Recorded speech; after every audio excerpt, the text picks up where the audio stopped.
What in the world? What in the world? What's going on, man? It's your boy Big Low Country. Y'all already know what time it is. I'm chilling out with my homeboy, Dylan Mathews. What in the world, bro? What's going on, Coach Low? How we feeling? How we doing, man? It's almost that time. Hey, bro, I'm ready to go, bro. I'm ready to go. Yes, sir. Hey, man. You see, I got my overalls though, because I gotta do everything I gotta do. Try not to get naked, so. You that excited, huh? You that excited? Hey, bro, I'm excited, bro. I feel like tea. I feel you. I'm ready too, man. I'm excited. I feel like we got a good opportunity to get off to the right start, man. Start off on the right foot. Hey, man, you already know, bro. You already know. So, week one, going up against those Philadelphia Eagles. I know a lot of people around the league think that, we're kind of in similar situations as far as expectations. Like, tell me what you think, Dylan. Like you look at this game. Tell me what you think. I don't think we're under similar expectations, Coach. I mean, I honestly think that the Falcons do have an opportunity to at least be competitive and compete for a wild card spot. I'm not trying to tell you that we going, guarantee Super Bowl appearance, not even an NFC Championship game. But I'm thinking we can at least make a playoff push. And I'm not sure the Eagles are quite there yet. They got a good defense, but I'm just not sure about the offense. They got a lot of young wide receivers. They got a young quarterback and Hayden Hurst, who they're relying on now, and he's QB1. But, we got weapons. Obviously, we got Calvin Ridley, Kyle Pitts, Hayden Hurst, Russell Gage. I think is going to have a breakout year this year, obviously all back behind Matt Ryan. And I really think people are doubting how much being coached better is going to help us this year. Because let's be honest, Dan Quinn, he obviously wasn't it. He's, best of luck in Dallas, but he just wasn't cutting it as a head coach anymore. That seems like it was more Kyle Shanahan that year we made it to the Super Bowl than anything. Raheem Morris, I mean, he was cool, but the ship was already sinking and had already sunk by the time he got hold of the reins. Well, Arthur Smith, Dean Pease. And obviously, I don't even want to get started on Dirk Cutter because, my goodness, he was atrocious. But I think with Arthur Smith, Dean Pease, I think us just being so much better coached, and I think they are actually going to be able to do something with the personnel that they already have. I think we're just going to be so much better coached, and we're actually going to be able to use our personnel the way that they're supposed to be used. So, like I said, I'm not saying we're going to make it to the Super Bowl or be world beaters, but I do see us competing for a wild card spot, and I don't think the Eagles are quite there yet. So I got to say expectations aren't the same. So I think this is a big game for the Falcons because we win this game. Tampa Bay, obviously in Tampa Bay is going to be hard, but then we got the Jets after that. Then it's the Giants and the Washington football team, I believe. So games that are all winnable. So yeah. I think winning week one is going to be key. Yeah. I think I agree with you, man. I think one of the biggest differences between the Falcons and the Eagles, and this is why I want to pick on Simone a little bit. One of the biggest differences between the Falcons and the Eagles is the quarterback situation. It's like we know pretty much what Matt Ryan is. Exactly. Hayden Hurst. Like, we don't really know who he is at the end of the day. It's like, he could be this or he could be this. So, I mean, it's one of those situations. He's legitimately the X factor. I ain't gonna lie to you. Dylan. And please don't beat me up when I say this. But I'm worried about this game. I'm legitimately worried about this game. I don't know if it's like first game jitters or what, but I'm worried about, us giving up the big plays and things like that. Whenever you have like a running quarterback who hasn't had that much film on him, running a new defense, it's kind of scary. It made me nervous. No, you're absolutely right to be nervous, Coach. I'm nervous too. And not only am I worried about the Eagles being able to maybe create some big plays on us, I'm worried about our offense getting stymied by this Eagles defensive line because this Eagles defensive line is no joke now. That's the one key strength they really have. I mean, Fletcher Cox is going to be going up against rookie Jalen Mayfield, obviously, who's going to be in for the injured Josh Andrews. So that's going to be a big mismatch. And I mean, they got Ryan Kerrigan coming off the bench. So it's just their defensive line is scary. So it's really going to be key. I think this game is going to be one if the offense can give us just enough time. I ain't saying they got to give Matt Ryan 5 seconds, but they got to give him at least 3, I think. And I think this game is really going to have to be about the Falcons offense being able to get to their hot routes and be able to, I think they're going to have to kill the Eagles by way of paper cuts. They're just going to have to do little paper cuts here and there. I'm not sure we're going to be able to really hit any big plays in the first half. We'll have to stay true to the run game, but honestly, I think at the beginning it's going to be stuff. So really going to Mike Davis being able to catch the ball out of the backfield, I think is going to be big. We're going to have to hit Calvin on some slants. Kyle Pitts and Hayden Hurst are going to be big too. So I agree. It's going to be nerve-wracking because if this offensive line can't hold up against this Eagles defensive line, boss, we in for some trouble. Hey, man. Hey, boy, I ain't gonna lie to you, bro. I worried. And Tyler Cunningham, he said, how do I feel about Jalen Mayfield starting? After the preseason, I ain't gonna lie to you. I'm kind of worried. I ain't feeling too good. I ain't feeling too good about that because some of them offensive linemen we've seen in the preseason, I know most of them ain't gonna be starting, but still got me worried. Man, bro, man. And then it's like any defensive coordinator or defensive line coach worth his weight in salt would say, okay, Fletcher Cox, you're lining up against Jalen Mayfield. That just seems like that's common sense. You know what I'm saying? Right. So, you talk about baptism by fire. This is you got to learn quick. He gonna have to learn quick, bro. It's gonna be some hard times. It is. But you make a good point too about this offense, this Eagles offense, being able to create maybe some big plays against this Falcons defense because I trust AJ Terrell, but he's still young. I don't know what really Fabian Moreau's about.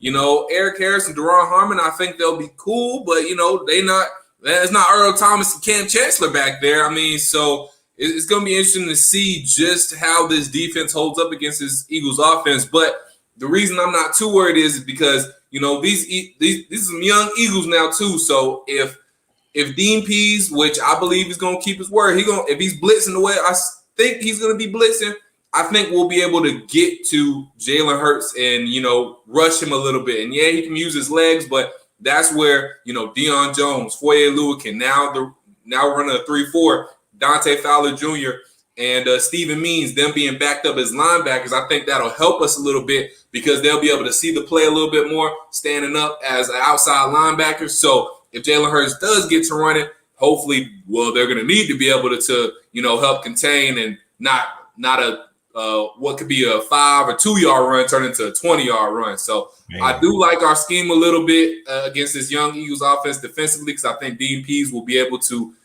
create some pressure on Jalen Hurts, speed him up a little bit, hopefully throw us a couple of balls, and hopefully our defense can bend and not break.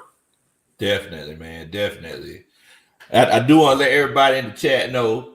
I want to let everybody in the chat know that an eagle came down for water for once. Old Dylan Mathews came down to chill out with old Big Little Country for a little bit, man. Hey, gotta do it. Gotta do it, man. Gotta do it. So for everybody out there that doesn't know Dylan or doesn't know me, because it's streamed on both of our channels, Dylan Mathews, he's a producer on 92.9 The Game. Also has his own YouTube channel. Dylan, just tell everybody about yourself a little bit, bro. Just tell everybody about yourself. Man, I appreciate you, Coach Lowe. So, yeah, like you said, producer at 92.9 The Game. I'm going to start doing some reporting here soon. In October, I'll be reporting live from some high school games because we got the high school football scoreboard show going on 92.9 The Game now. So, I'll be starting that in October. Got the YouTube channel. It's easy. You just find it at Dylan Mathews. Only one T in Mathews. I know some people get confused about that, but it's only one T in Mathews. So, yeah, we're just putting out the daily Falcons content. I was big on Hawks when Hawks were making their run. But now that the Falcons are geared up, we're going to put out a lot of Falcons content. Well, me and you are going to have to start talking a lot more, Coach Lowe. So we're going to have to start making that happen more frequently. But, yeah, man, at _ Dylan Mathews on all platforms. I don't really get on Facebook like that. But on Instagram and Twitter, you can find me at _ Dylan Mathews. And on TikTok, too, I'm going to start trying to post some more, stuff on TikTok. Because, might as well, Big Low. Hey, man. Hey, I be on TikTok all the time. I be hitting my little dance moves and everything. Yeah.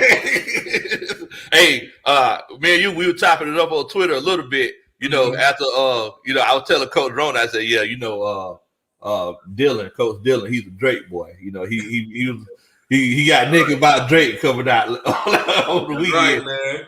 But yeah, man, I do want to let everybody know my name is Big Low Country. I'm just a former football coach, old country boy that love to sit around and talk about sports.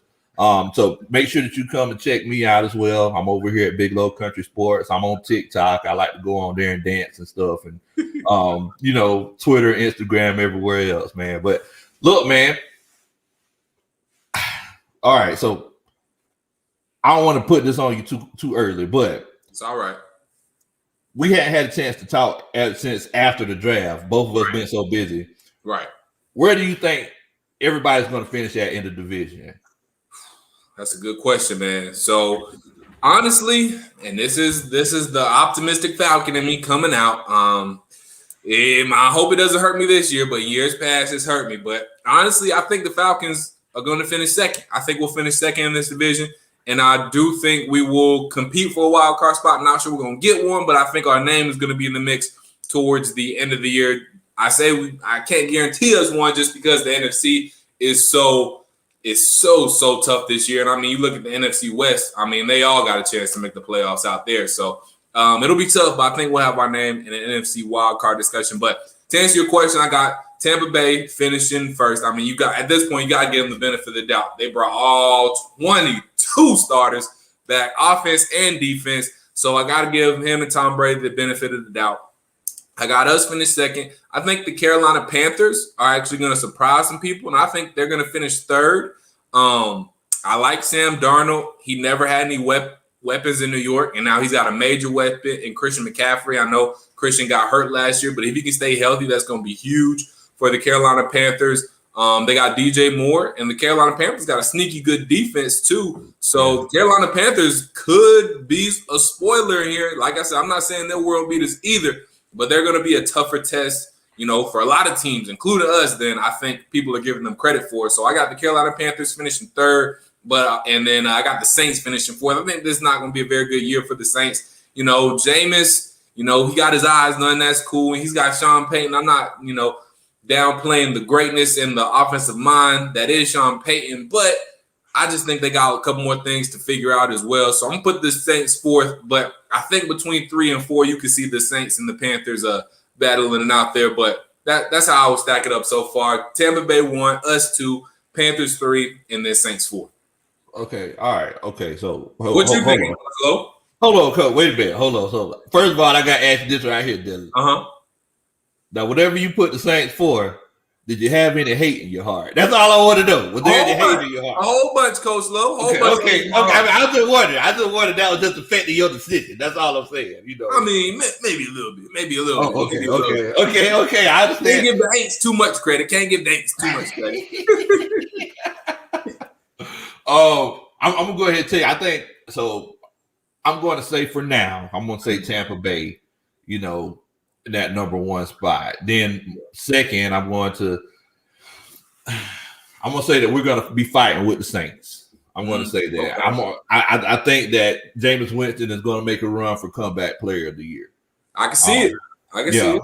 Yeah. I'm going to say we finished third in the division. Okay. I'm going to say we finished third in the division. I'm going to say that Carolina Panthers finished fourth. Okay. But I'm going to say that I'm going to say we're going to make a run at that wild card spot. Mm-hmm. I'm going to say between 8 and 9 and 9 and 8. Yeah. That's my prediction. That sounds about right, honestly, Coach Lowe, because, that's why this first part of the schedule is so key, because we do have a lot of winnable games. And I think, like I said, if we can go 4-1 in these first 5 games, then I think that's when we can really start to be like, okay, we got ourselves some confidence. We know we can do this. And this momentum can carry us to a couple of more victories that, maybe a couple of people at first didn't have as W's when we first look at the schedule. So that's why I think this first part of the schedule is so critical, because we get off to a hot start, get some momentum under our wings, then maybe the Dirty Birds will rise up a little bit more. You know what I'm saying? Oh, man. Hey, man, I see Simone chilling out with us in the chat. What's going on, Simone? Hope you're doing good tonight. Simone, I want you to still show the same sort of love after we give y'all this whipping on Sunday. Now, don't be salty now. Don't be salty, Simone, after we whip up on y'all on Sunday. It ain't nothing but love. She go. I can tell you, Coach Lowe, because we went to the game in 2018. And that was the year Nelson Aguilar dropped the go-ahead touchdown pass, and then Julio ran off on him and dipped on him to the end zone for the win. She was saying some things I cannot repeat on this live, Coach Lowe. She was saying some nasty, nasty things to me, Falcons fans. So I'm thinking she's gonna act up a little bit on Sunday if things don't go her way. So man, you know what? There's not a doubt in my mind that that's the case. There's a doubt in my mind that that's the case, Dylan. Man. Oh wait, hold on. Wait a minute. Coach, I gotta add because y'all. I mean, it was the beginning of the year. We got back to 1-1, so it was a big game for us. We didn't want to start out 0-2, so for us to get back to 1-1, and the way we won that game too, it was just, it was a good game. So it wasn't the Super Bowl, but it was a big win, and it was our home opener too. I think, it was our home opener. Yeah. That was our home opener, man. Mm-hmm. But yeah, man, hey, yeah, that's cool, man. That's cool. I think that it's one of those situations where, just like you said, if we can start the season off on the right foot, we should be good to go. Now, I want to ask you this because I try to keep the shows fun, right? Right. I'm always all over the place. So it's all good.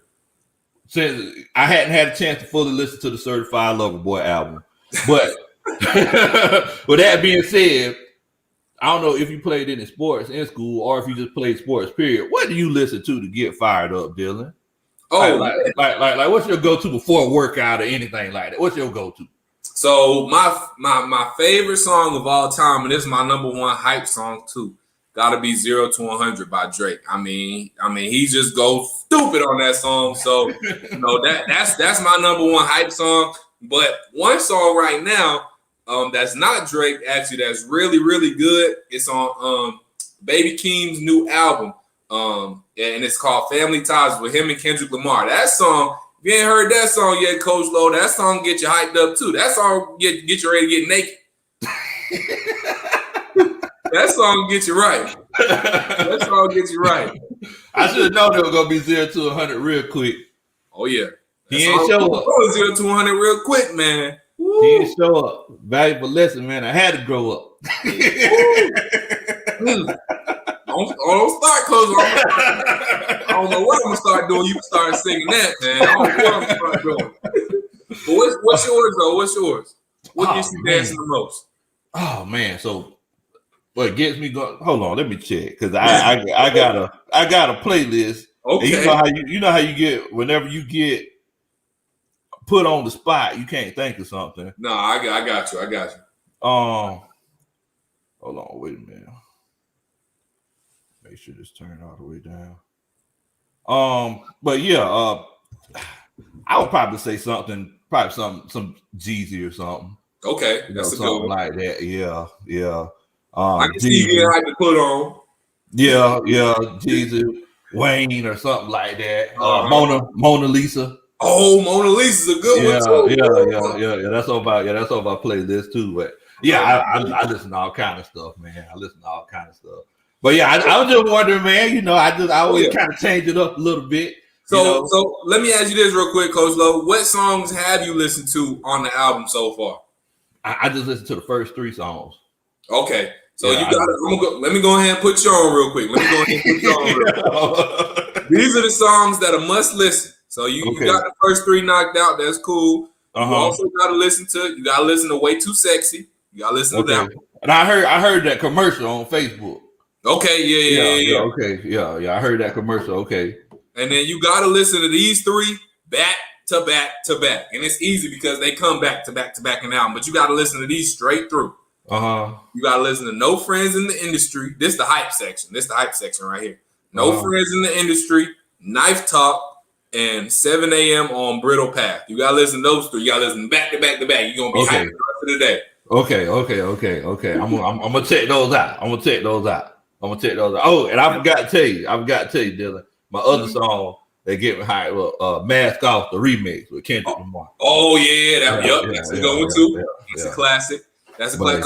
Coach Lowe, I forgot to ask you too. Where you sitting at on Sunday? Because I know you're going to the game, right? Where you sitting at? Yeah, so I'm going to be sitting, and for everybody in the comments, I'm going to be sitting in section 135. So they actually kicked me out of the section that we were in for the Dirty Bird section. The new one. Yeah, they kicked us out of our section. What's it called? The Nest or something now? I have no idea. I call it the crazy fan section. I don't know. I don't know what it is. But yeah, so I'm gonna be sitting right there. And it's crazy that you say that because 99 the game was actually giving away tickets for those season tickets for them seats in there, the Nest or whatever they call it. Oh, so, really? Yeah, that's wild. Mm-hmm. I'm sorry. Can't believe they kicked you out though, man. That's wild. Yeah, man. Yeah, but I got some pretty good swag off of it. Okay. I got a signed Matt Ryan helmet. Okay. So at least you got a little consolation for it. That's cool. Coach Ronan, she kicked enough sand around, and you know, she made some things go down. I know Coach Ronan gonna get it right. Coach Ronan makes things shape, boy. I know Coach Ronan. One thing about it, she gonna make something shape, man. Hey, boy, he have it shaking like potato chips and bacon, boy. Yeah, Coach Ronan, she did tell me. I'm sorry, my go-to song is Vice Versa, Pastor Troy. You're probably too young to know about that, Dylan. You know. I know about Pastor Troy, but I haven't heard that particular song by Pastor Troy. Yeah. You might. Yeah, that might be. That'll get you going. I'm gonna have to listen to that one. You know what, Coach? I just might listen to that one Sunday while we pregame. You know what I'm saying? Hey, pregame, boy, it's gonna be lit, man. As a matter of fact, like, what are you gonna be doing before the game? So, we haven't figured it too much out yet. I know we're gonna be. I think Simone was trying to do some tailgating. So, you know what? We might stop by the Home Depot backyard for a little bit at some point. So, we probably gonna pull up there for a little bit because I know that from past experiences, that's a nice vibe out there. So we might chill out at the Home Depot backyard for a little bit because when we went in 2018, that was a night game, so we barely got in there on time. We didn't even do any pregame or tailgating or anything like that. So we'll probably go to the Home Depot backyard. We'll get ready here at the apartment for a little bit. So that's probably what we're gonna do. What about you? What you doing? I have no idea, man. I'm playing it by ear, bro. I'm playing it by ear. Now, I did want to ask you, so as far as this game right here, so we know that the Falcons went ahead and let Quadri Allison go, and now he's back. Now, who do you think is going to be the leading rusher? Do you think Gallman's going to have any sort of skin in this running game, or is it just going to be the Davis show all day, the Mike Davis show? I think it's mostly going to be the Mike Davis show, but as far as Wayne Gallman's involvement, I think he's actually going to get involved more than we think because what I'm predicting is, and what I'm feeling in my heart of hearts and my guts of guts, I just don't know how – I know he's done it before. I just don't know how effective Cordell Patterson is going to be as that number 2 running back. For some reason, Coach Lowe, that just don't feel like it's going to stick. I'm just not feeling that sticking. I feel like if he is lined up there at running back, it might be some gimmick type play or, something like that. But I just feel like as a true number 2 running back, Cordell Patterson is not it. But what could be it is Wayne Gallman, though. So I do like him as a change of pace back, a nice little scat back. I know he can catch out of the backfield, too. He was very, very, very productive at Clemson. And so I think he can have a little bit of a resurgence here.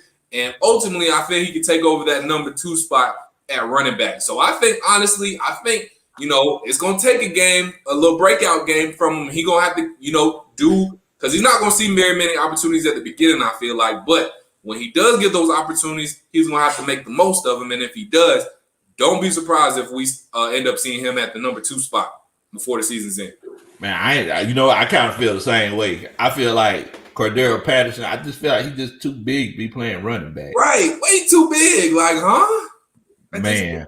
When I saw that, I was like, at first I was like, okay, like preseason, I'm not gonna look too much into it. But when they put the final depth chart out, and sure enough, Cordell Patterson's big butt was at number 2. I was like, man, it just don't seem real, honestly. I'm just like, man, is it gonna stay this way the whole season? But yeah, once they got Wayne Gallman, I really like that pickup. And like I said, he's gonna have to do with a little bit at the beginning, and he's gonna have to do a lot with a few attempts he's probably gonna get at the beginning of the season. But if he does, I see him taking over that number 2 spot.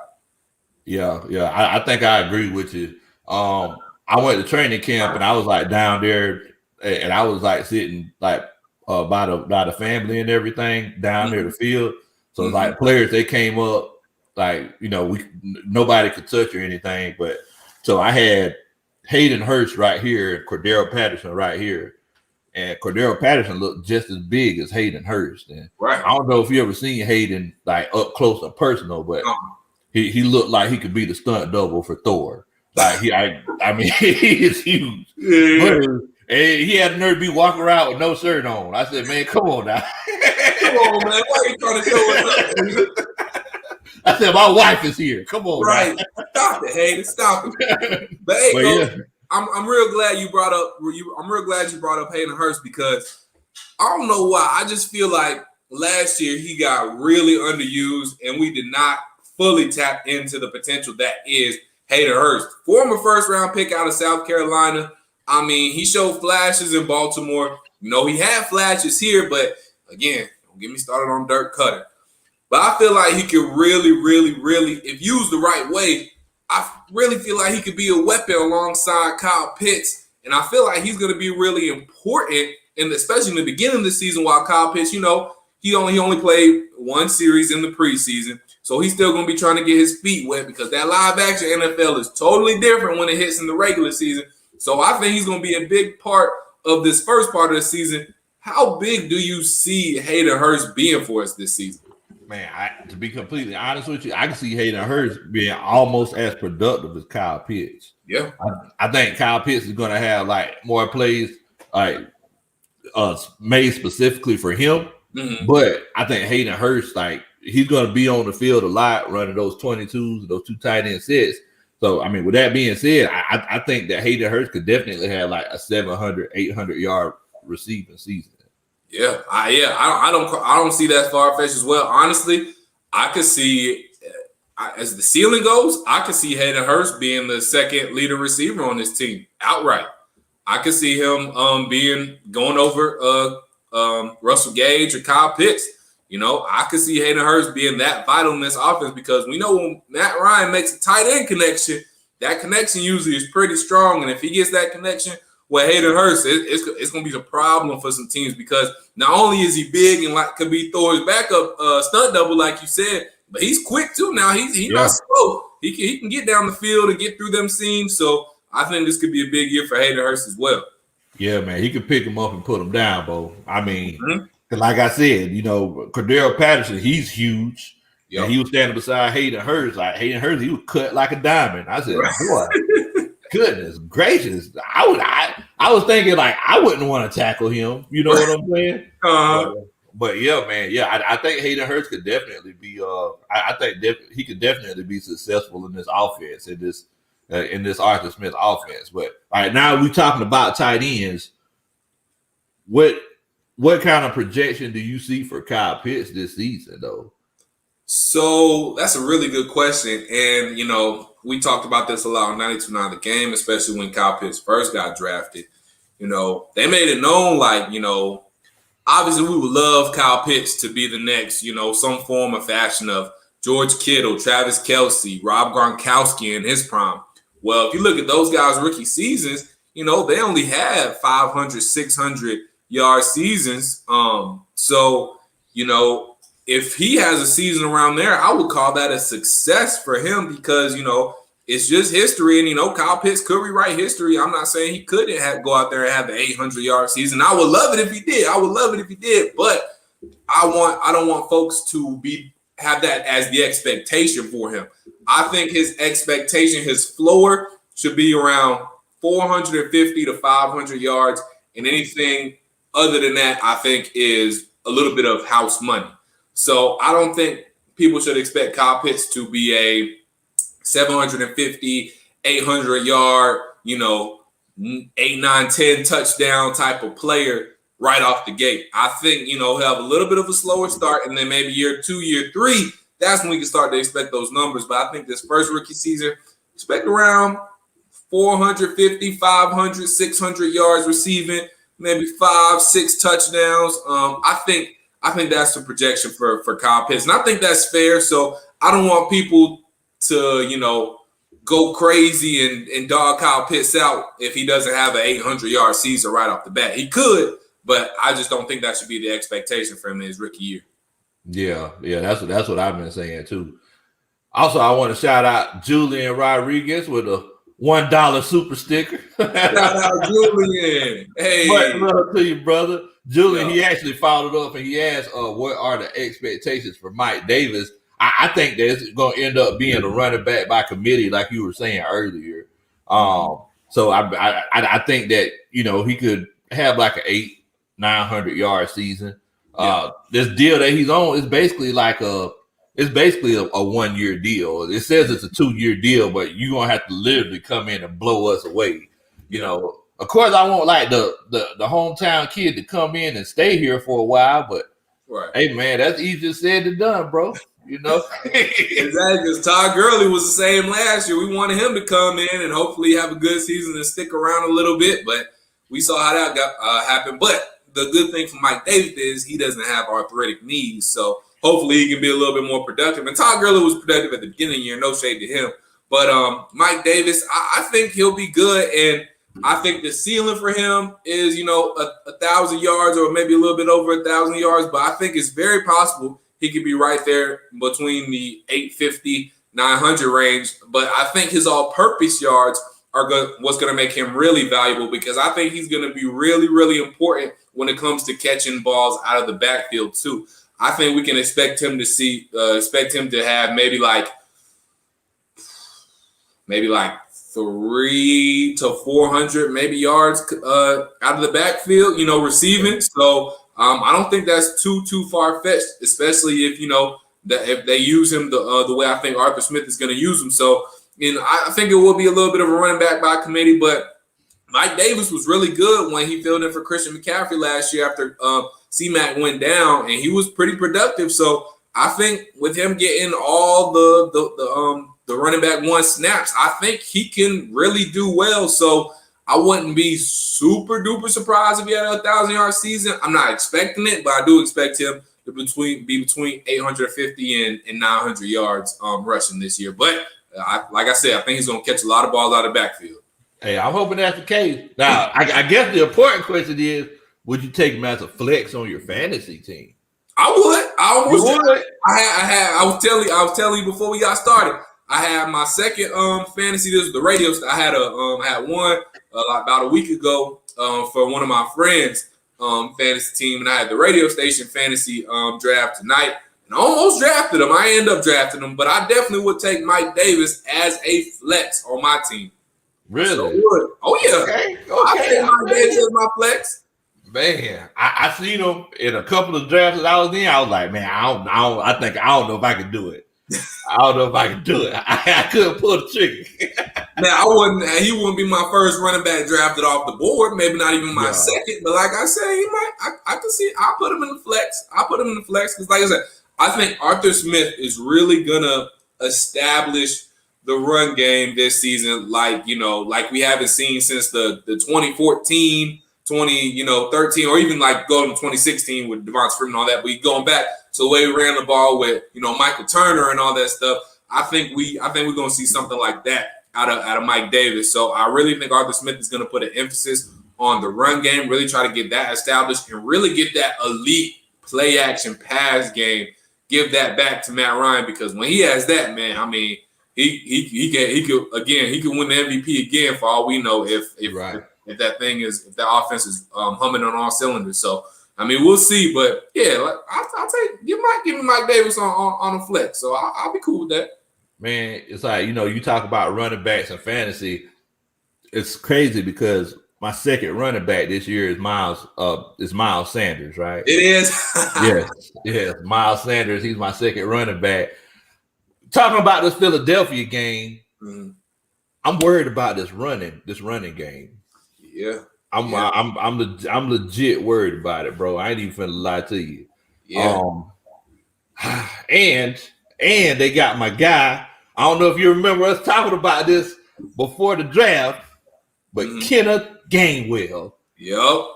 That's the guy that I really wanted, and they got him. So they did.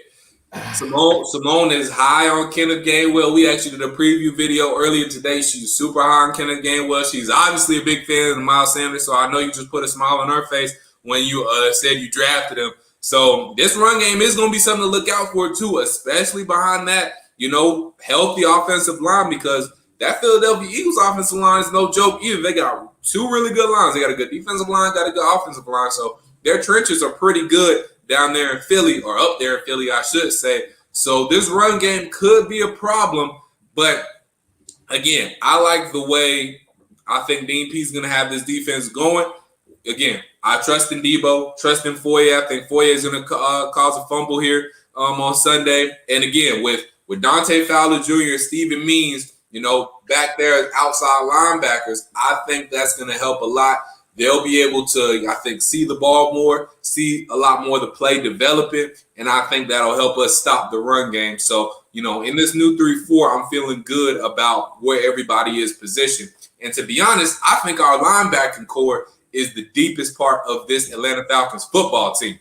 What? Really? Yep. Okay. We got a nice linebacker core. So I honestly think that's the deepest part of our football team, because I like Foye. I like Debo. Now technically Dante Fowler Jr., Steven Means are outside linebackers. I like them. I like Dorian Etheridge. He was good in preseason games. Now, mind you, I know he wasn't playing against no number ones, but I do still think he could be a nice player. He's really raw and green right now, but I like what he could be, and I like what I saw out of him. So I think this linebacker core is pretty good from the Atlanta Falcons, and I think that'll show. I think, I'm not gonna say we're gonna hold the Eagles to 50 rushing yards, but I think we'll hold them to. I think there's a chance we could hold them to under 100 rushing yards. Man, hey, well, your boy Foye, he's running that mic now, so he got the green sticker on his helmet. Hey, so, I love it. I love it too. Go ahead. Go ahead. My bad. I was just going to say, go ahead and let that Yale educated man run that defense. Yes, sir.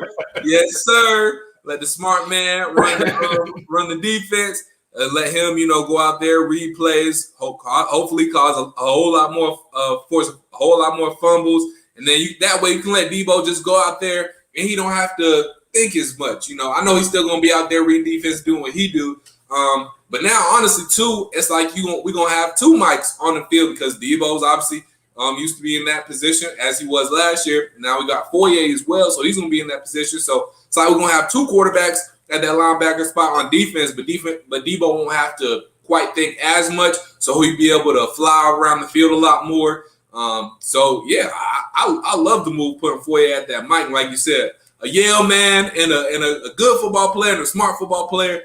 Good things to have as your linebacker. So I'm feeling really confident about this defense. As long as we stay healthy. If we get hurt now, and this is what I kind of want to get into you next. If we get hurt now, coach, we don't got a whole bunch of depth, especially in that backfield. Kendall Sheffield just went on IR, and I've been meaning to ask you about.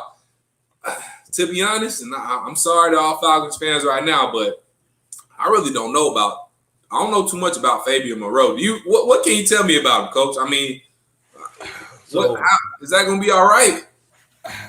I think so. The thing about Fabian Moreau, he's a very uber athletic guy.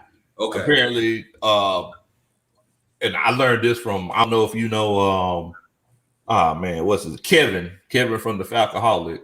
But yeah, I was talking to him at training camp. He was like, "Yeah, man, Fabian Moreau, he's in the 97th percentile. That don't mean nothing to me, but but yeah, he said, yeah, Fabian, he's in the 97th percentile as far as his athletic abilities. But from the film that I watched on him, he looks like he'd be a pretty good quarterback.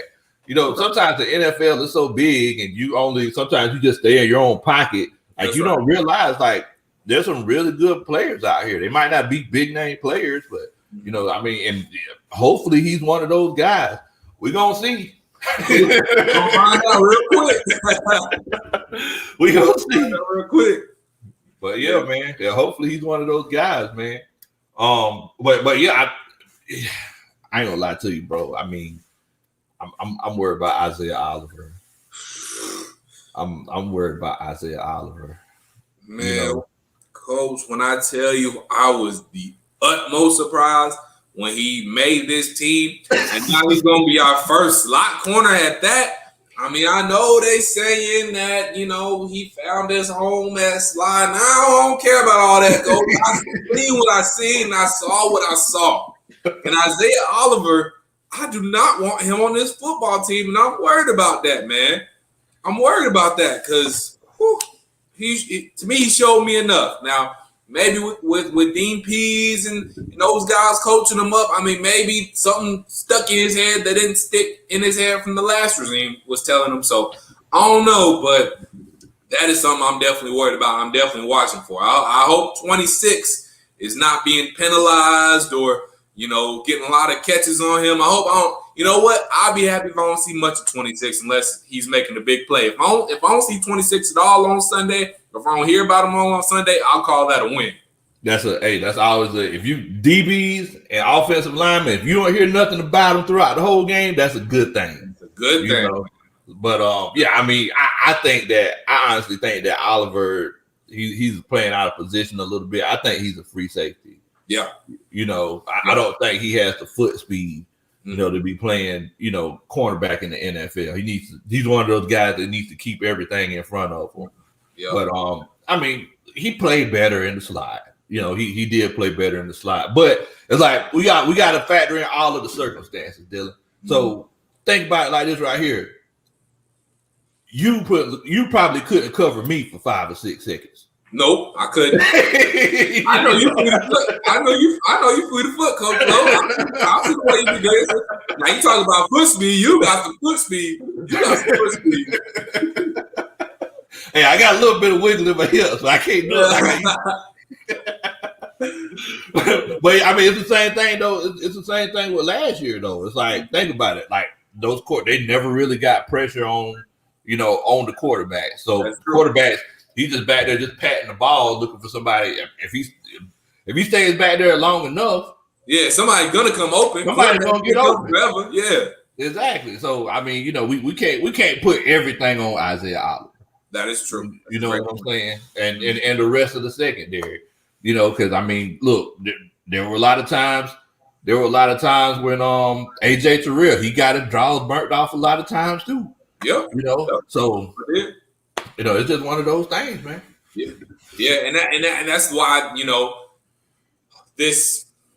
the defensive line is going to be so huge this year because how young our back half of the defense is. I mean, I know we got veterans back there now and Deron Harmon and Eric Harris at least at safety. I don't know what year. Like I said, I don't know that much about Fabian Moreau. What year is he in? Is he younger, older player? Or if I'm not mistaken, I think he's in like 4th year.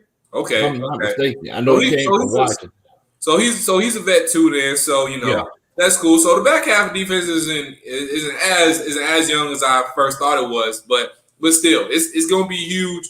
Obviously, we haven't been able to get consistent pressure since that fluke year back in 2016 with Big Beasley, and then before that, Jonathan Abraham. So it's going to be big because if we can the way our quarterback play is set up and who we're facing, we can't just let these quarterbacks stand back and be able to analyze the defense all day. So we're going to have to get pressure. So I'm hoping with the way Dean Pease is set up and him blitzing, I hope that'll help us get guys home. Because, I mean, even with last year with Raheem Morris and when he actually started opening up the defense a little bit and blitzing more, we started getting home a lot more. So I'm feeling confident about the front seven of this defense and what they'll be able to do as far as pass rush goes.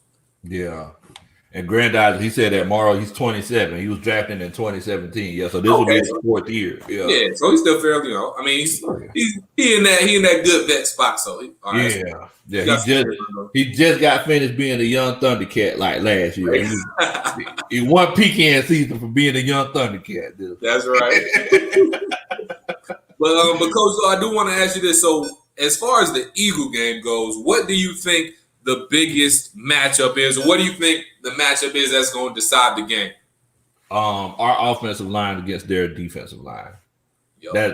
That is the biggest matchup. It's like if we look at all of the other matchups. All right, so we know that they have Devontae Smith. They got Jalen Reagor, and they have a few other wide receivers. They needed a wide receiver really bad in this draft. Yeah. Now, matched up against our secondary, I'm not really worried about that. Nah, I'm not too worried about it either, honestly, Coach. Then you look at our linebackers against their running backs. It's like, just like you mentioned, that might be the deepest part of the team. Yep. Debo, Fourier, that's actually the perfect matchup against Gainwell and Miles Sanders and Boston Scott. Moving forward, it's like our tight ends and wide receivers against their cornerbacks. In secondary, I'm good. Yep. I'm good. Always good. It's a good life, like a Kanye West song. That's right. That's right. But when it comes to our defensive line, our offensive line against their defensive line, that's why I'm worried. Yep. That's why I'm worried. Because you got Barnett, you got Fletcher Cox. You got all of those guys, and we don't know. We still don't know who McGarry is. Not yet. Nope. Like, we still don't know who he is. Chris Lindstrom is like, everybody's talking Chris Lindstrom up, but I haven't seen a dominating performance out of Chris Lindstrom. I'm just keeping it a book. Like, I ain't seen him just no pressure from his pancakes. Exactly. Matt Hennessy, that's something that I just rather drink on a Friday night. Your boy Taylor Mayfield. It's like so the only person that I really trust is Jake Mathews, and sometimes Jake Mathews be tripping. Exactly. You ain't lying. So when it comes to how I feel about like the key matchup, I think is my offensive line against their defensive line. What do you think? You hit it right on the head. This matchup is going to be one between our offensive line and defensive line. Whoever wins that matchup, or if even if our offensive line doesn't necessarily win it, but they can do enough to, even if they kind of tie, then I think we'll be okay. I was telling Simone earlier today, they just got to give Matt Ryan just enough time to be able to get the ball out. Like I said, I don't know, early on in the game, we won't be able to take many deep shots, but if we can at least run the ball a little bit just to keep the defense honest, 2 yards here, 5 yards there, 4 yards there, run the ball a little bit just to keep them honest, and then give them just enough time to either get it out to Hayden Hurst, maybe Kyle Pitts, maybe a corner route or two, or across to, Calvin Ridley or Russell Gage, that would be good. Like, I'm not looking for them to give him enough time to throw a 40-yard bomb down the field, but just enough time to complete some short to intermediate routes. So that's going to be the huge matchup, and that's where the game, I believe, too, is going to be won and lost. Our offensive line between their defensive line. Man, I'll put it to you like this right here, Dylan, because I completely agree with everything that you said. Last year's Super Bowl, which team do you feel like was better? Oh, Kansas City was better, but they had no O-line. The O-line wasn't better. That was the only matchup that they lost against. It's like Kansas City, they had the better receiving core, better tight ends. Yep. But when it came to my guys versus your guys, it's like their defensive line, and it didn't make no difference. Nope, dominated. Patrick Mahomes couldn't do nothing running for his life. He tried, but he couldn't do nothing running for his life and being on the ground. And that's the same thing with this Falcons offense. Matt Ryan can't do nothing running around, laying on his back. Kyle Pitts, Calvin Ridley, Hayden Hurst, Russell Gage, they're all great, but they can't do nothing if they don't have the ball in their hands. And Matt Ryan got to have enough time to get it to him. And if you don't have enough time to get it to him, it's going to be a bad day. It's going to be a long day, Coach. It's going to be a long day. I do need everybody in the chat to do me a favor. Make sure, whether you're on my channel or on Dylan's channel, if you're ready for the football season to come up, make sure that you hit that like button. And we also want to know what are y'all's projections for the score for the game on Sunday. We want to know what y'all think is going to be. But I'm going to tell you something, Dylan. Mm-hmm. This game right here is going to determine the whole trajectory of the season. Yep. This game, because let's say Matt Ryan comes out and lays an egg. You know what the first thing everybody's going to do is, man, boy, Justin Fields up there in Chicago. Yup. So, hey, you know what else they gonna say, Coach Lowe? You know what else they gonna say? They're gonna be calling for Arthur Smith next too. Not only because Justin Fields was there and all that good stuff, but because of the lack of preseason play of the starters. That offense comes out there and is off kilter. The time is off. Some throws are off. If the receiver and Matt Ryan aren't on the same page, people gonna be coming to Arthur Smith's head too, talking about this is why they should have played in the preseason more. This, that, and the third. So this, like you said, there's a lot riding on this game. There's a lot riding. It's an important game. Man, well, shoot, it's like, why you bring that up, Dylan? Like, how do you feel about the Falcons not playing the starters in the preseason? At this point, I'm giving Arthur Smith the benefit of the doubt for a couple of reasons. One, Matt Ryan is a veteran. He's been here before. He's done this. I don't think he needs that much time to get ready. And I think, honestly, Matt Ryan is good enough to me to the point where I'm good. If he says he's good and, he's been getting all the reps he needs in practice, then I trust Matt Ryan. I trust Arthur Smith on that. I would have liked to see Kyle Pitts get his feet wet a little bit more in the preseason, but number 4 overall pick, you want to protect him a little bit. He did play that one series. Okay, I get it. I understand. I can let that one slide. So, I'm cool with it.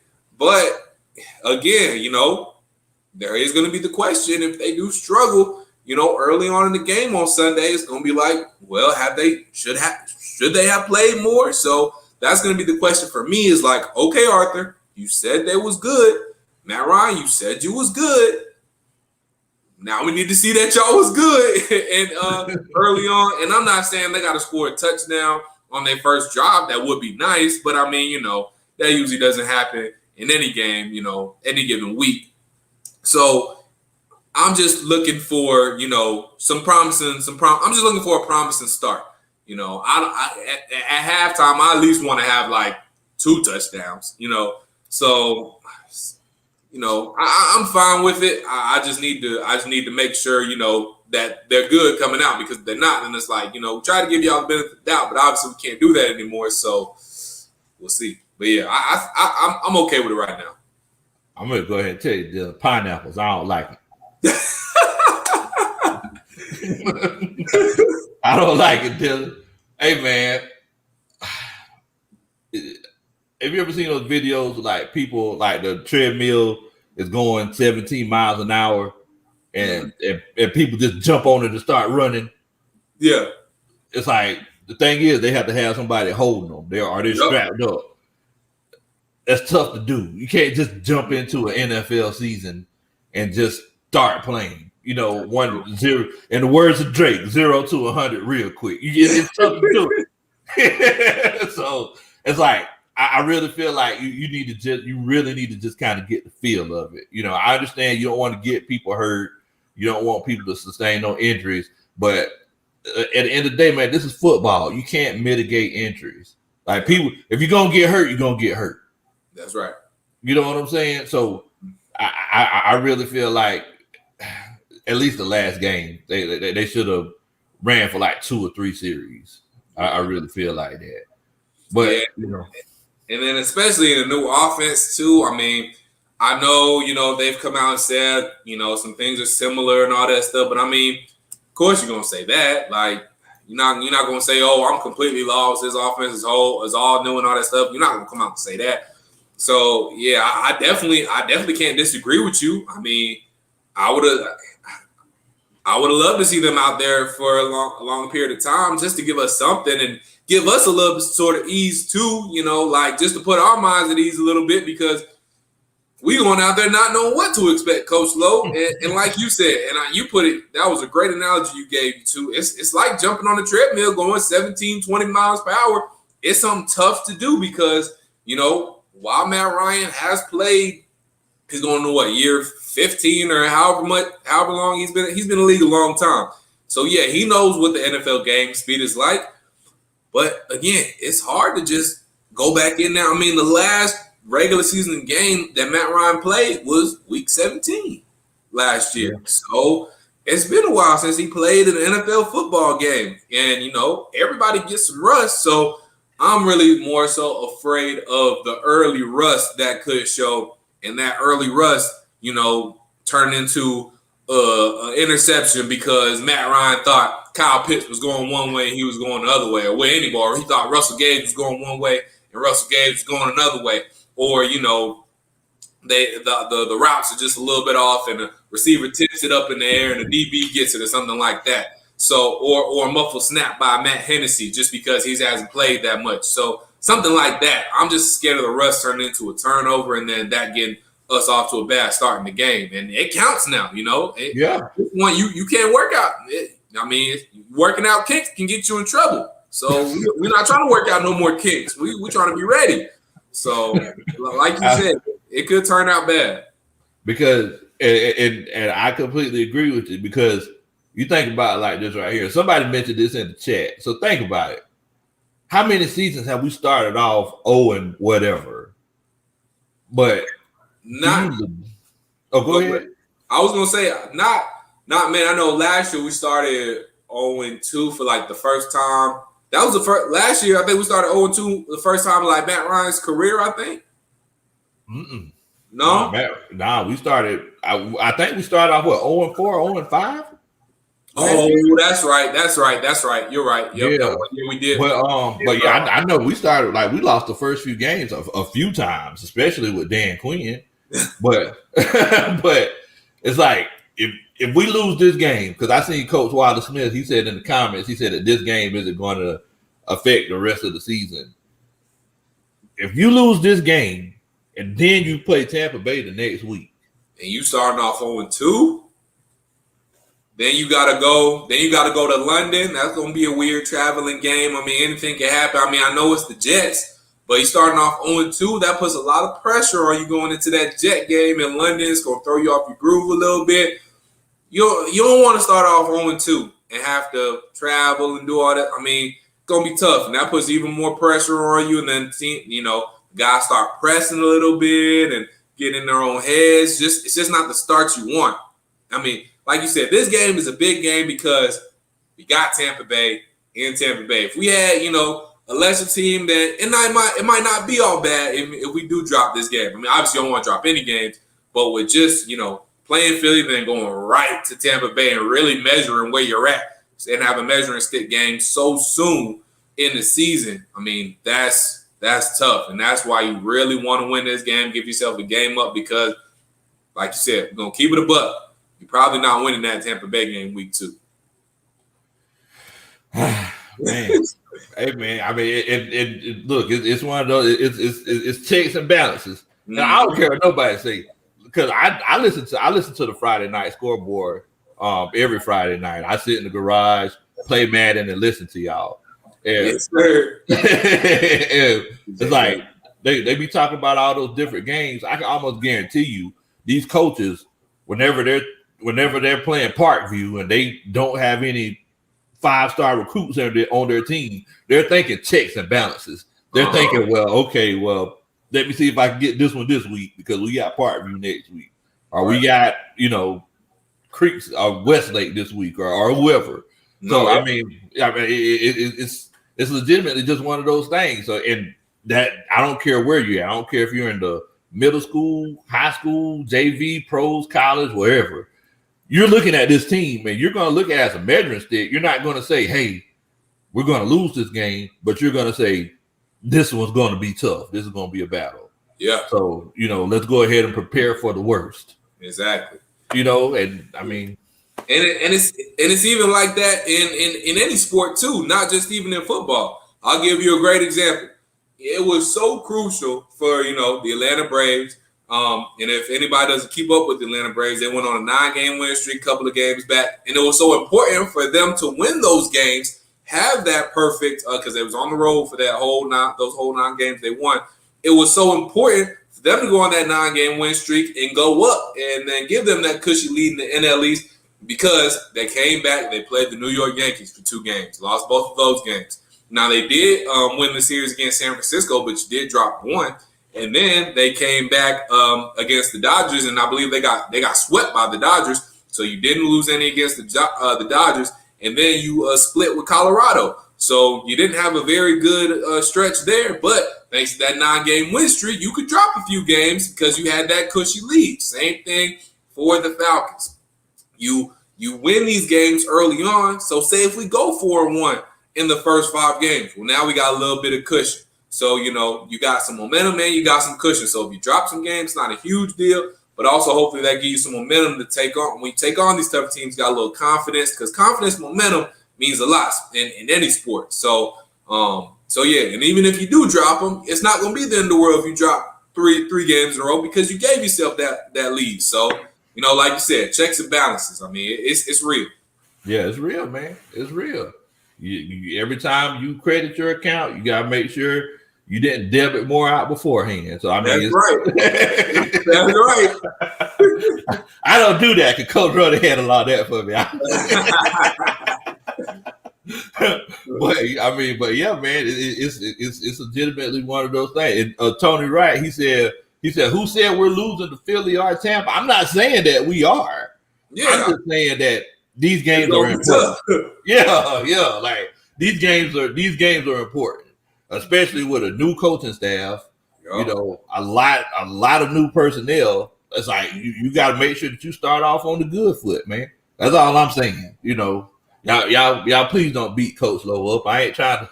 No, don't beat Coach Lowe up, man. Keeping that truth. And like you said, Coach, we just keeping it a buck. Obviously we hope our Falcons win every single game, but that's just not realistic. I mean, that's just not gonna happen. I mean, it's not impossible, but it's highly, highly unlikely. So you got to be real with yourself too. Like, we really got to win this game because there is a good chance we could lose the next game. And I'd rather be 1-1 than 0-2. So that's why this game is so important, because this game is a very winnable game. And the good teams beat the teams that they're supposed to. And honestly, I think we're better than the Philadelphia Eagles right now. So we're supposed to win this game. And we'll find out real quick if we're a good team, because if we lose this game, maybe we're not as good as we thought, because, the good teams beat the teams they're supposed to. Don't let Simone hear you say that. I ain't scared of Simone. All right. Okay. I was sure you're going to. I'm just playing. She do scare me sometimes, right? I don't want to start throwing nothing either, Exactly. If you see me get knocked down and fall out all of a sudden, you know what happened. Come check on me, Coach. Come check on me, because I might be knocked out. Hey, I got you. I had to text you every now and then. Right. See Dylan talking, you just see something fly across the screen like that. Like, what in the world? What was that? It's all right, though. It's all right, man. Coach Rhoda, she scared me all the time too, boy. Right. They can be scary sometimes, man. They can be scary sometimes. Oh yeah, man. Yeah, man. But did anybody have any questions? You know what I'm saying? Before we shut it down, I want to know if anybody had any questions for the great Mr. Dylan Mathews. And the great Coach Lowe as well. And Coach, before we sign off too, and while we're waiting for these questions to come in, I do want to ask you something. How many fantasy teams are you in? I know you mentioned one. I don't know if you're in multiple or if you're just in one. Oh my God, bro. Man, this is crazy. All right. So we're in a family league. Okay. I love it. Then I got the League of Champions. Okay. That's the one for the belt. Okay. Then my uncle, he does this total points league. So basically, like, you're not playing. Basically, you add all your points up at the end of the season. Wow. And you can only change your lineups every 3 weeks. Wow. So everybody on the team accounts for your points. It ain't no bench. Everybody on the team accounts for your points. Wow. Yeah. So I got that one. That's fun. Then I got 2 other leagues with 2 of my homeboys asked me to be in. So that's 5. Okay. Then I got I don't know if you ever heard of Falcons Wire. My homeboy Scott. Yeah, I heard of Falcons Wire. Yep. Yeah, my homeboy Scott Carrassi, he asked me to be in that one, and that was a money one for an exorbitant amount of money. So that's 6. Then the one for my brother, he has one that's on the other side. So yeah, I'm in 7 leagues. 7 leagues. Woo! Okay, well, that changes up my question a little bit. So we ain't gonna go through all 7, but we can go through what. All right, so your best, the ones you feel like you got the best roster in. Okay. So which ones definitely got the best roster in, and then give me your roster. Okay, so I know there's one of them. I know one. I remember I got Jameis Winston. I waited and got him last. Okay. Everybody was sleeping on Jameis, so I got him. Okay. And I got Stephon Diggs. Nice. Who's the other wide receiver I got? I think Justin Jefferson. That's a good one. Yep. Stephon Diggs, Justin Jefferson, Miles Sanders. Yep. And who's the other running back? Miles Sanders. I can't remember who the other running back was. And then I got Mike Gesicki. He's my sleeper this year. Mike Gesicki. I love Mike Gesicki. Yeah. That's tight end out of Miami. He's going to be he had a good season last year. He probably going to have a breakout season this year for sure. I hope so, bro. And then I got the Denver Broncos defense. It's a good defense. And I got the Cleveland Browns kicker. Okay. Yep. Yeah, so because I don't trust Baker to score touchdowns like that. So I figured I can see them kicking a lot of field goals. Yeah. So I think that's probably the best squad that I got. Okay, that's a good squad. What about you? How you feeling about your squad? I'm feeling pretty good about both my squads. So the one I think I feel pretty good about both of them, but I'll go the one I did, not the one I did tonight, but the one I did first. So I'll pull it up for you real quick. So I know my quarterback is Dak Prescott. Oh, Coach, so let me tell you about this. So someone in this league tried to get me to trade Dak Prescott for Trey Lance. They wanted me to give them Dak Prescott for Trey Lance. And I was like, you take me for an idiot? I don't know what Trey Lance going to start. Come on now. Was that in the 92-9?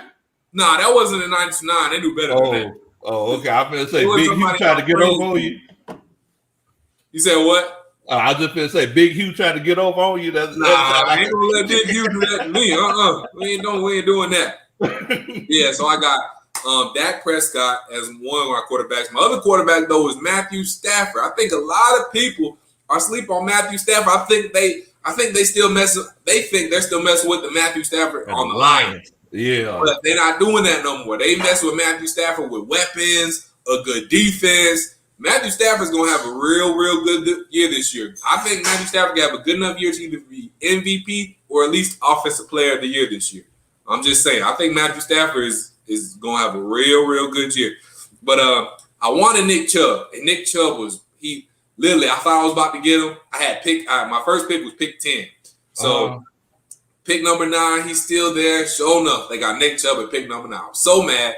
But I still got Jonathan. I got Jonathan Taylor, Kareem Hunt as my 2 starting running backs right now. I got DeAndre Hopkins. I got Jarvis Landry. I got Amari Cooper. I got the Green Bay tight end, Robert Tonyan. And then in this league, it's not a PPR league. So we're doing a linebacker, just a solo linebacker and a defense. So as my linebacker, I got Levante David, and I also got the Buccaneers defense. And I got the Buccaneers kicker as well, Ryan Suckup. So yeah. So and then I got Allen Robinson as well. Jerry Jeudy, Jamal Williams, Austin Hooper, the Colts defense, and James White. So I'm feeling pretty good about that team. You got Allen Robinson on the bench. Allen Robinson is on the bench this week. Yeah. So hold on. You starting Jarvis Landry over Allen Robinson? Listen, Coach Lowe, and I even get your advice on this. So Allen Robinson is playing the Los Angeles Rams this week. So he's gonna be seeing Jalen Ramsey all day long. So that's why I feel a little bit better against Jarvis Landry. He's going up against Kansas City, and I feel like with Odell coming back and all that stuff, Kansas City's defense isn't great. They don't got a Jalen Ramsey on that team. So I'm feeling good about Jarvis Landry potentially, seeing some more targets and seeing some more balls and, being able to maybe score some touchdowns rather than Allen Robinson. Because all eyes are going to be on Allen Robinson on that Rams secondary. Maybe not as many eyes on Jarvis Landry, especially in a not as good Kansas City defense. So that was my thinking behind it. Okay. I like that strategy. I like it. It was ballsy, but I like the strategy. You know, I'm going for it. I'm going for it. Ain't nothing wrong with that, bro. I like it. I like it, man. I like it. Hey, that's a legit squad though, especially with Dante Davis as your linebacker. That's a really good squad. I'm feeling good about it. I'm feeling good about it, Coach. So yeah, it was just a little $10 buy-in, so not too much, but we got a good amount of people in the league, so hoping to come away with a little cash. Ain't nothing wrong with that, bro. Ain't nothing wrong. Yeah, keep me updated. Let me know how it's going throughout the season. I got you. You have to keep me updated too. You know, we're gonna have to help each other strategize and stuff like that week to week. So we'll keep in touch with that. That's it. Trade secrets. Exactly. Now, I told you right. He asked, because of COVID in 2020, this game will be the second year defensive end Marlon Davis is coming out party. Your thoughts on that? That's a good question. He's gonna be big. He's gonna be big this year. We're gonna need him. If Marlon Davidson is the Marlon Davidson we thought he was gonna be, if he's the Marlon Davidson we saw at Auburn, that's gonna make this defensive line so much better. If he can provide Grady Jarrett with some help next to him, man, that's going to make all the difference, because Grady Jarrett actually having some help and him not just going to have all the attention and the eyes on him on that defensive line. If we can take some pressure off of Grady Jarrett, that's not going to only make Grady Jarrett even better, but this defense as a whole better. So if Marlon Davis has a coming out party, man, I'm all for it. And I'll be at that party, because that'll be huge for this Falcons defense. Man, I tell you what. After watching, did you watch the Georgia Clemson game? I don't know if you, because I heard that y'all have TVs at the studio. I don't know if you were working that night or what. I wasn't actually. So Simone's birthday was on Sunday, so we did a whole little thing for her birthday weekend. So I was watching the game here and there. So I watched a good bit of it, man. That D line on Georgia is something serious, though. Man, bro, let me tell you something. I had dreams about Grady Jarrett, Jordan Davis, and Marlon Davidson as my starting 3-4 defensive line. I had dreams about it. I woke up in a sweat naked, bro. I was like, what in the world? But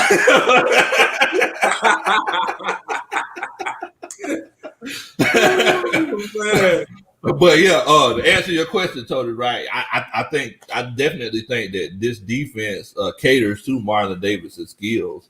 Yep. Because he'll be able to move, from essentially 3 through 7. I don't see him playing, that one technique or that zero technique head up. But I think that he could take advantage of a lot of guards and a lot of tackles, man. I definitely think that could be the case.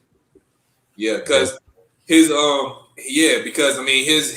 has enough speed to where he could get around tackles, strong enough to we go through tackles as well. But again, you slide him on the inside, he can use that speed against guards who aren't as speedy as those tackles, but also he's strong enough to, bull rush some guards too. So, like you said, I think it's going to cater very, very well to this defense is going to cater very, very well to Marlon Davison's skill set. So you hit it right on the head, Coach. Yeah, man. Now, Coach Rona, she gives you her advice. She says that she thinks you need to start. She thinks you need to start him and wait on Landry to prove himself.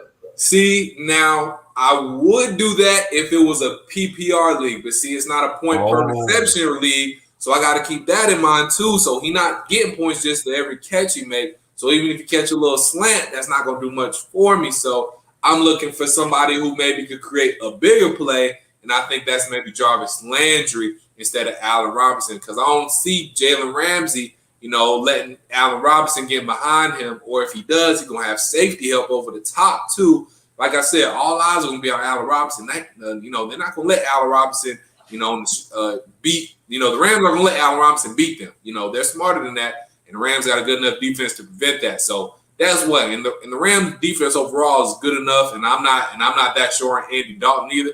Now, if Allen Robinson had Patrick Mahomes throwing to him, then I most definitely have Allen Robinson in there. But you got to think about the quarterback, that's throwing to him too. So while, Andy Dalton's better than Mitch Trubisky, I still don't believe too heavily in him. So, we'll see. And, I could get burned week 1. Allen Robinson can have a great day. Andy Dalton could prove all of us wrong. So, I could be wrong. But, it's not PPR. So, that's why I don't have Allen Robinson in there. So yeah. Yeah, I understand that, bro. I like the pick. I think Jarvis Landry got a better chance of catching the touchdown than Allen Robinson this week. Definitely. I think everybody else, I think they kind of agree with us. They're saying that they hope Marlon Davis can go hard this year. Yeah, and, we need it. Baby, we need it bad, bro. We need it bad. Tony Wright says that we did see a smidgen of what Marlon Davidson did in that preseason Tennessee game. He was balling out. He was. And man, like I said, we can get that consistently, and we get Marlon Davidson to stay healthy too. And speaking of staying healthy, we got to remember too, Dante Fowler Jr. last year was not healthy pretty much the whole season. He was out there, but that you can tell that high ankle sprain was affecting him, man. Yeah. And if he's completely healthy this year, I think we can see him be a lot more productive than he was last year because he was never really right. He really should just sat out until that high ankle sprain got completely healthy. He didn't, and he wasn't as effective as I think he could have been because of it. But now that he's healthy, he stays healthy. Marlon Davis stays healthy. I think this defense could be a whole lot better. Man, you know what? You mentioned that, Dylan. It's like so I have a morals question for you, right? Okay. This is a question based on morals. Uh-huh. If you were a player and you sustained an injury in the middle of the season, would you, one, sit out until you got healthy, two, play, don't tell nobody that you're hurt, and if you perform bad, say at the end of the season you perform bad, or three, go ahead and play, and if you perform bad, just don't say nothing? That's a really good question. I think me and my competitive nature, so this is what I would do. Okay, so if I got hurt, if I felt like I was good enough to play and at least be somewhat effective. If I felt like I was going out there and I was able to help my team more than I'm hurting my team, then I'm going to play. Even if that means I'm not 100%. If I'm helping my team more than I'm hurting my team, then I'm going to go out there and play. Now, if I get to playing and I see that it ain't it, and I thought I could go and I couldn't, I'll take myself right out the game and be like, nope, I got to wait this out until I'm healthy. Then I'll sit it out. Wait till I'm 100% healthy to come back. But if I can fight through it and still be effective, I will do that. And at that point, I can't make any excuses for myself because I'm making the decision to go out there and play knowing that, I'm not 100%. There's still no excuses, though. I got to go out there and I got to be effective. And if I'm not effective, then that's on me because at the end of the day, I made the choice to play. I'm out there playing. I got to help my team. Okay. I respect that. Everybody else in the comments, I want to know what y'all are thinking as well. Like, if you're hurt, would you just sit out, or would you two play and don't tell nobody that you hurt, or would you three play and just tell everybody, hey, I'm playing hurt at the same time? I mean, or at the end of the season say, hey, I was hurt. Yeah, I can't do that at the end of the season. That just seemed like a cop out. That seemed like a cop out. Why are you saying something now? That ain't helping nobody now. You was playing the whole season not saying nothing. You can't say that now because people coming at your neck. Nah. But what would you do, Coach Love? What would you do? What you doing, Coach?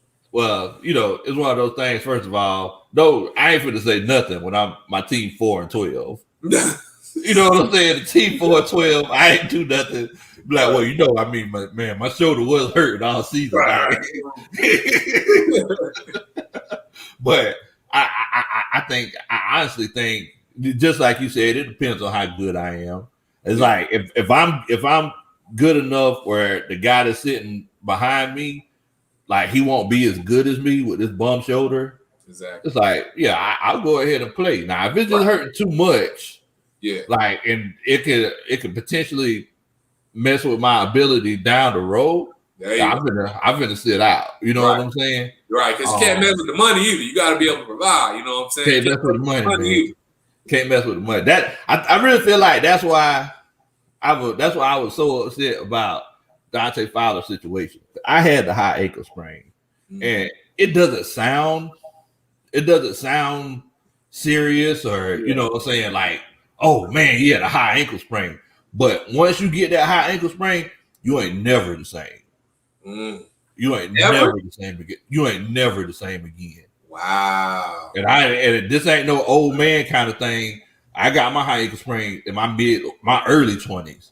Wow. And after I got it, I wasn't ever the same again, Dylan. So it's like trying to play on that moving forward. That's why whenever Trae Young got hurt, and I know they said it was like a foot sprain or something, I was like, he need to just shut it down. Yeah.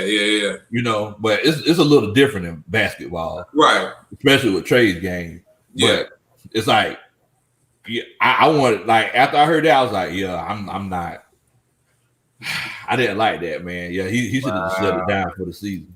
I never know that because I haven't had a high ankle sprain before. I sprained my ankle before, but they all been regular low ankle sprains. You know, the regular type of basketball. You know, you roll over your foot. You know, type of ankle sprain. So I've had those before. You know, those. You know, you elevate it, put some ice and heat on it. You know, you be good to go. You can even play sometimes. You know, so. But I've never had a high ankle sprain. So you saying that really opens my eyes, and it's like, dang, like you really are never the same from a high ankle sprain. That says a lot, and I think we should even commend. Well, I don't know if we commend them or do we like, you know, I mean, what was you doing? Why was you trying to get healthy? So I don't know if we should be praising Dante Fowler Jr. for his toughness or saying, you dummy, why didn't you sit out when he was helping him? So, I mean, that's crazy, though, that you say that, man. Yeah, man. Like you ain't never the same. It's like you can ask, if you ever at the studio and you ask Randy McMichael or Hugh, ask them if they ever had a high ankle sprain. Ask them if they were the same people afterwards. Now they professional athletes, so they recover different. But yeah, and then they got different type of resources too. Not saying you didn't have any good resources because I'm sure you probably did, but still, they got stuff. They got stuff to help them with recovery and stuff too. So yeah. But whenever you get a chance, just ask them. Say, hey, have you ever gotten a high ankle sprain? And if you did, were you ever the same again? I can almost guarantee you they'll be like, yeah, it wasn't never the same. It wasn't never the same. That's wild. Coach Lowe coming with the insight, man. I love it. I love it, man. That's some good insight right there, Coach. But it's like, to your point, though, as far as like Dante Fowler, you're right. It's an anomaly. Like, you don't know to be like, man, I'm glad that you played through the season. Or you be like, what you doing, Bo? Like, come on, man. Should have let somebody else in there who was 100% healthy. Maybe they could have helped us out a little bit more. Got home on some of them plays you were close on, but I don't know. Exactly, man. Exactly, man. Brian People said, as a former football player, I played to help my team. If I'm not at least 75% healthy, I'm not playing till I'm good to go. I mean, I understand that, man. I understand that. Yeah. And Tony Wright says, as an incentive in his contract, if Dante Fowler reaches 11 sacks, he will receive an extra $4 million. Well, I'm hoping Dante get that extra $4 million because that's gonna mean something good for us if we get over 11. Hey, I'm hoping that he working with my homeboy Chuck Smith. Yes, sir. Yes, sir. Need to go see him. I know Grady was working with him this offseason, wasn't he? Yeah. Great. As a matter of fact, he was on the show with us. He was on the show with us last night, but he was also on the show with us last week. Last night, Jesse Tuggle and Chuck was on chilling out with me and Smitty. Yeah, I gotta go back and watch that. I ain't got a chance to watch that yet, but I saw that you had Jesse Tuggle on there. Speaking of Jesse Tuggle, that was crazy that I saw that when the notification popped up. I'm actually going for 929 tomorrow. I'm going to the new Ring of Honor unveiling. So Jesse Tuggle's she's actually going to be there with Arthur Smith and Rich McKay and all them. So Roddy White and one of the former Falcons going to be there too. So that was just crazy that he was on the show. But that's amazing. Man, that's crazy, man. That's crazy. Yeah, Jesse, he good people, man. He good. Oh people. Yeah, Jesse's a good dude. I met him back in the day. Because one of my friends, one of my friends' dad, he played for Clemson. So he knew Jesse, and so he was good. But yeah, Jesse's real good people. So yeah, Jesse, you talking trash. I think I'm gonna have to take him down through there though, Dylan. Why you say that? Then talking about he played Madden. I was like, Jesse, you ain't playing no Madden, man. He's like, I can't imagine Jesse playing no Madden. You're gonna have to put that work on him on the sticks now. Hey, I'm gonna have to see if I can bring something to his front door. There you go. That's your delivery. That's your delivery. Oh man, but shoot, Dylan, man. Hey, I really appreciate you coming on and chilling out with us, man. Thank you so much. And yes, like I said, man, I always enjoy whenever I get a chance to chop it up with you, fam. Man, anytime, man. It's always a pleasure chopping up with you, Coach Lowe. like I said, now that we in full swing football season, we're out to make this a regular occurring thing. Update each other on the fantasy team, so we're gonna have a lot to talk about this season, big fella. Hey, you already know what time it is, man. Hey, you need to get one of them 929 game shirts. That's what I need. That's easy, Coach Lowe. Okay. All right. Hey, Coach Lowe, I got you. Matter of fact, on Sunday, I'm gonna come see you. I'm gonna have one for you. Okay, 3X now. 3X. I'm pretty sure we got those. I'm gonna double check in our promotions room. I'm pretty sure we got them, so I got you. Oh, hey, I appreciate it. Yes, sir. Yes, sir. I'm happy. Send me a text reminder. That way I don't forget. Okay. I got you. I got you, man. I got you. Yeah, I have it for you on Sunday. That sounds like a plan, bro. Sounds like a plan. Well, look, man, I appreciate everybody for coming on and chilling out with us tonight, man. Getting ready for this season coming up. And look, man, in the meantime, I need y'all to be safe. Don't do nothing that I would do. I don't know about that, Coach Lowe. Sometimes it's the same stuff you do. Unless you want to deal with the consequences. That's what I told you to do. That's right. All right, man. Look, y'all stay safe, man. Y'all take care. All right, Coach Lowe. We'll talk to you later, man. All right, bro. All right.